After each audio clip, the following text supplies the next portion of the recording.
4 December Jamalpur জেলার বকশীগঞ্জ উপজেলার ধানুয়া কামালপুরে শত্রুমুক্ত দিবস পালন করা হয়। 1971 সালের এই দিনে মুক্তিযোদ্ধাদের প্রতিরোধের মুখে হানাদার বাহিনীর শক্তিশালী ঘাঁটি কামালপুর দুর্গের পতন হয়। তাই দিনটিকে স্মরণ করে প্রতি বছরই স্থানীয় মুক্তিযোদ্ধারা হানাদার মুক্ত দিবস পালন করে আসছে। ভারতের মেঘালয় রাজ্য তুরা জেলার মহেন্দ্রগঞ্জ ও জামালপুর জেলার পাহাড় ঘেঁষা বকশীগঞ্জ উপজেলার ধানুয়া কামালপুরে হানাদার বাহিনীর যুদ্ধের শুরু থেকেই শক্তিশালী ঘাঁটি গড়ে তুলেছিল। এখান থেকে হানাদার বাহিনীর সদস্যরা মুক্তিযোদ্ধাদের উপর হামলা চালায়। উত্তর রণাঙ্গনের 11 নম্বর সেক্টরের মুক্তিযোদ্ধাদের প্রধান লক্ষ্য ছিল যে কোনো মূল্যে এই ঘাঁটি দখল করা। এই যুদ্ধের কামালপুর রণাঙ্গনে হানাদার বাহিনীর সাথে মুক্তিযোদ্ধাদের 8 দফা সরাসরি যুদ্ধ হয়। বিস্তারিত দেখুন সহকর্মী শরীফুল ইসলাম ঝোকনের প্রতিবেদনে। সুপ্রিয় দর্শক মন্ডলী, আমরা রূপসী বাংলা টেলিভিশনের পক্ষ থেকে এই বিজয় দিবস, বিজয়ের মাস, এই বিজয় মাস উপলক্ষে আমরা বিজয়ের মাসের খবর জানাতে আমরা চলে আসছি এই জামালপুরে। আমাদের মাঝে উপস্থিত রয়েছেন এই জামালপুরের একজন বীর মুক্তিযোদ্ধা জনাব সিরাজ হক। তিনি সাবেক স্বাস্থ্য উপমন্ত্রী ছিলেন। আমরা তার কাছে শুনবো এই জামালপুর জেলা ধানুয়া কামালপুরে ইউনিয়নে যে 4 ডিসেম্বরে জামালপুরে এই ধানুয়া কামাল শত্রুমুক্ত হয়েছিল, কিভাবে এই দিবসটি তারা পালন করে, কিভাবে এই দিনটিতে তারা এই শত্রুমুক্ত করেছিলেন এবং বিজয় অর্জিত করেছিলেন, এই বিষয়ে বিস্তারিত তথ্য শুনবো। মহান স্বাধীনতা 71-এর সেই বিজয় দিবস, বিজয়ের অনেক স্মৃতি। আমরা ট্রেনিং করেছিলাম প্রথম বেসে ভারতে। 11 সেক্টর, ঐতিহাসিক 11 সেক্টর কামালপুর, সেই সেক্টরে যুদ্ধ করেছে আমাদের sector commander colonel Taher, major Mannan, colonel Aziz, lieutenant Mahfuz এবং আমার বহু সাথী বন্ধুরা আমরা যুদ্ধ করেছি সেখানে। আমার মনে পড়ে প্রথম বেঙ্গল রেজিমেন্ট একাই কামালপুরে অ্যাটাক করেছিল। বেঙ্গল রেজিমেন্টের 3টি কোম্পানি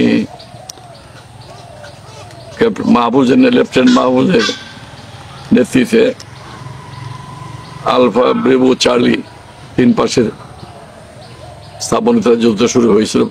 ইন্ডিয়ান আর্টিলারি সাপোর্ট দিবে। রাত্রে যখন ভোর 4টে আর্টিলারি শুরু হলো, আর্টিলারি শেষ করলে তারা বাংকারগুলো চার্জ করবে। একদিক থেকে চার্জ করে আলফা বামে যাবে, ব্রেভো চার্জ করে ডাইনে যাবে, চার্লি চার্জ করবে। 414 বোম মারার পরে ইন্ডিয়ান আর্মি সেই বোম মারা বন্ধ করে দেয়। তখন অনেকক্ষণ দেরি হইলে পরে তখন মনে করেছে, আর আমাদের বেঙ্গল রেজিমেন্ট মনে করেছে যে সেখানে বোধহয় আর ফায়ার হবে না। ওনারা বাংকার চার্জ করেছে। বাংকার চার্জ করে স্ব পজিশনে যাওয়ার পরে লেফটেন্যান্ট মাহফুজ বাংকার উপরে উঠে বাংকারের মুখ দিয়ে গ্রেনেড নিক্ষেপ করতেছিল, গ্রেনেড থ্রো করতেছিল। এই সময় আবার ইন্ডিয়ান আর্মি আর্টিলারি শুরু করে। সেই বোমটা যায় পরে লেফটেন্যান্ট মাহফুজের ঘাড়ে, বাংকারের উপরে। আমাদের মহান মুক্তিযুদ্ধের সেই লেফটেন্যান্ট মাহফুজ সেখানেই মারা যায়। এবং আমাদের প্রথম বেসের সেদিন মুক্তিযোদ্ধারা ছিল গেরিলা, হিট অ্যান্ড রান। সেখানে নিয়মিত বাহিনীর সঙ্গে, বেঙ্গল রেজিমেন্টের সঙ্গে ইন্ডিয়ান আর্মি শুধু আর্টিলারি সাপোর্ট দিয়েছিল। রং আর্টিলারির ফলে আমাদের 26 জন ফ্রিডম ফাইটার, আমরা ফার্স্ট বেসে ট্রেনিং করেছিলাম, 25 জন মারা যায়। আমাদের বেঙ্গল রেজিমেন্টের লোকজন আহত হয়, ক্যাপ্টেন লেফটেন্যান্ট মাহফুজ মারা যায়। মুক্তিযুদ্ধের ঐতিহাসিক এই সেক্টরে কর্নেল তাহের, আমি জেনারেল জিয়ার সঙ্গে ছিলাম কিছুদিন। কর্নেল তাহের যুদ্ধক্ষেত্রে নিজেই যেতেন এবং উনি ফ্রিডম ফাইটারদের নিয়ে, সাধারণ যুবক ছাত্রদের নিয়ে যুদ্ধ করতে বেশি ভালোবাসতেন। কর্নেল তাহের যুদ্ধের মাঝামাঝি শেষের দিকে উনি পাকিস্তান আর্মির শেল উনি দাঁড়াইছিলেন স্টিক হাতে।